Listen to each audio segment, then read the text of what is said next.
कैसे हो सारे, मेरा नाम है Nishant and welcome to Coding sink.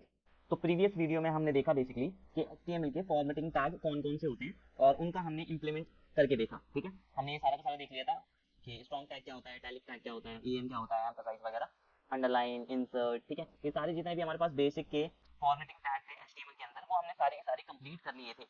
आज हम बात करने वाले हैं कुछ हेडिंग टैग की। ठीक है, ये हेडिंग टैग हमारे पास बेसिकली H1 से स्टार्ट होता है और H6 तक जाता है। ठीक है जी, कहाँ से स्टार्ट होता है? H1 से लेके H6 तक। जो हमारे पास H1 होता है वो होता है सबसे ज्यादा बड़ी हेडिंग। क्या होती है? सबसे ज्यादा बड़ी हेडिंग, यानी कि इसका जो साइज रहेगा वो एज कंपेयर टू ये सारे के सारे H2 H3 इन सबसे बड़ी रहेगी H1।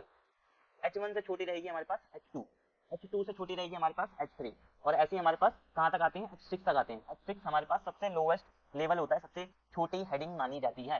ठीक है, एक हिरारिकल फॉर्म में देख लो आप। ठीक है, कि सबसे बड़ी पहले ये आएगी, देन ये, देन उसके बाद ये, देन उसके बाद ये, देन ये एंड लास्ट ये। ठीक है जी, चलो आओ बात कर लेते हैं इनकी इम्प्लीमेंटेशन की। तो मैं ओपन कर लेता हूँ Sublime text editor. Sublime text editor open करने के बाद मैं कंट्रोल N से एक नई फाइल ले लेता हूँ और फाइल को मैं सेव कर रहा हूँ कंट्रोल S से। डेस्कटॉप पे फाइल सेव कर देता हूँ और फाइल का नाम मैं दे रहा हूँ heading dot HTML। Heading dot HTML मैंने फाइल का नाम दे दिया है और मैं इसे डेस्कटॉप पे सेव कर देता हूँ। यहाँ पर मेरे को बस लिखना है HTML। जैसे मैं HTML लिख लूंगा तो मुझे बस कीबोर्ड पे जो टैब बटन है उसको प्रेस करना है। अपने आप जो HTML का बेसिक स्ट्रक्चर है वो लिखा हुआ आ जाएगा। तो मैं यहाँ पे टाइटल दे देता हूँ उसे कुछ कोडिंग सिंक। ठीक है जी, अब बात कर लेते हैं यहाँ से बॉडी टैग के अंदर। तो यहाँ पर जस्ट मैंने यहाँ पर H1 लिखा। H1 लिखने के बाद आपको टैब प्रेस करना है। क्या करना है? टैब। तो ये देख सकते हो। ठीक है, अब ये बार बार हो सकता है बहुत सारे स्टूडेंट बोले कि ये तो हमें पता है, बार बार क्यों बता रही हूँ कि टैब करना है, टैब करना है, टैब करना है।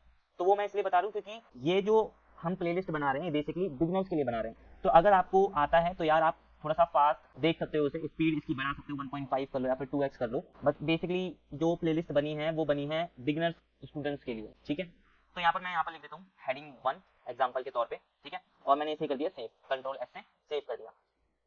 अभी मैंने ये फाइल को, इस वेब पेज को ओपन नहीं कर रखा, तो मैं पहले इस वेब पेज को ओपन कर लेता हूँ। ये रहा मेरा web page heading dot HTML करके। इस पर डबल क्लिक करके मैं इसको ओपन कर लेता हूँ। तो यहाँ पर देख सकते हो हेडिंग 1 लिखा हुआ आ रहा है। थोड़ा सा जूम कर लेता हूँ। ठीक है, तो ये देख सकते हो। देन इसके बाद मैं H2 भी लिख के दिखा देता हूँ। ठीक है, और यहाँ पर भी मैं लिख देता हूँ हेडिंग 2। सेव किया। यहाँ पे आने के बाद रिफ्रेश करता हूँ।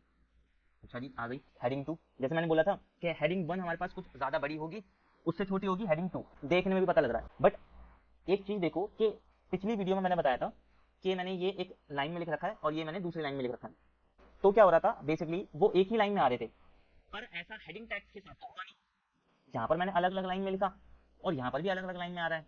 ये क्यों हो रहा है? वो इसलिए हो रहा है क्योंकि जो हमारी हेडिंग्स होती हैं, ठीक है, आपने देखा भी होगा नॉर्मली बुक्स में कि जो हमारा चैप्टर रहता है, चैप्टर की शुरुआत में थोड़ा ऊपर की साइड बड़े बड़े में अक्षरों में लिखा रहता है चैप्टर का नाम। तो जैसे ही चैप्टर का नाम लिखा रहता है वो थोड़ा सा बोल्ड में होता है, थोड़ा डार्क होता है, और उसमें जो फॉन्ट साइज होता है वो थोड़ा सा बड़ा होता है, और उसके आगे कुछ नहीं लिखा हुआ होता।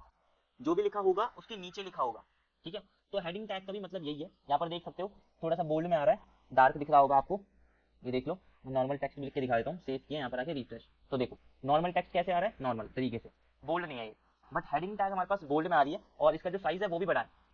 और अगर मैं इसके साथ में कुछ लिखना भी चाहूँ ना, तो वो बेसिकली इसके आगे नहीं आएगा या फिर इसके साथ नहीं आएगा, वो हमेशा नेक्स्ट लाइन में ही आएगा, क्योंकि हेडिंग के बाद जो भी लिखा हुआ आता है वो नेक्स्ट लाइन में ही आता है।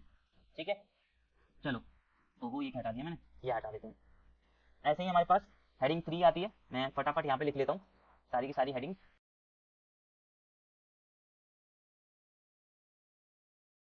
तो यहाँ पर देखो मैंने H1 H2 H3 H4 H5 and last हमारे पास H6 तक हेडिंग होती है। ये सारी की सारी मैंने लिख ली है। मैंने फाइल को सेव किया।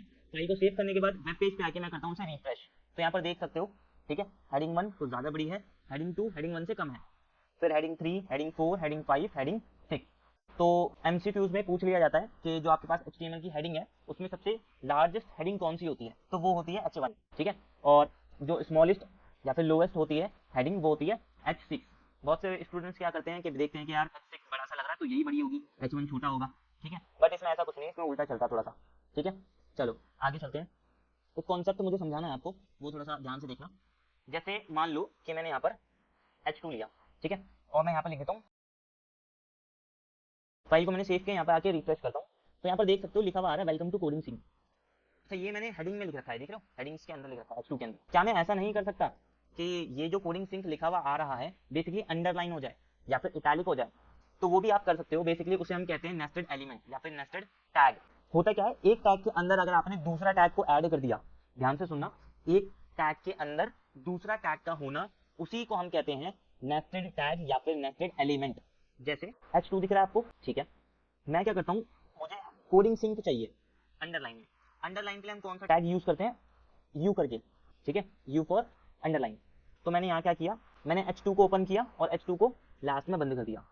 मैंने लिखा वेलकम टू, फिर यू टैग के अंदर, क्योंकि मुझे अंडरलाइन में चाहिए, तो यू टैग के अंदर मैंने क्या लिखा है, कोडिंग सिंक। तो आउटपुट कुछ ऐसा आएगा, ये देख सकते हो, ठीक है। ये हेडिंग भी है, हेडिंग भी है और अंडरलाइन भी है। अगर आपको ये इटैलिक भी करना है ना, तो जैसे मैं यहाँ पे लगा देता हूँ इटैलिक के लिए आई टैग, ये देखो, तो होगा क्या, ये पहले इटैलिक आएगा, ठीक है, इटैलिक आ गया होगा, फिर अंडरलाइन आएगा, ठीक है, अंडरलाइन भी आ गया, फिर हमारे पास हेडिंग 2 यानी कि H2 के फॉर्मेट में आ जाएगा, ठीक है। सेव किया, यहाँ पे आने के बाद रिफ्रेश करता हूँ तो देख सकते हो ये हल्का सा तिरछा हो चुका है, इटैलिक में हो चुका है। ये इटैलिक में भी आ रहा है, अंडरलाइन भी आ रहा है और हेडिंग तो हमारे पास ये है ही है, ठीक है जी।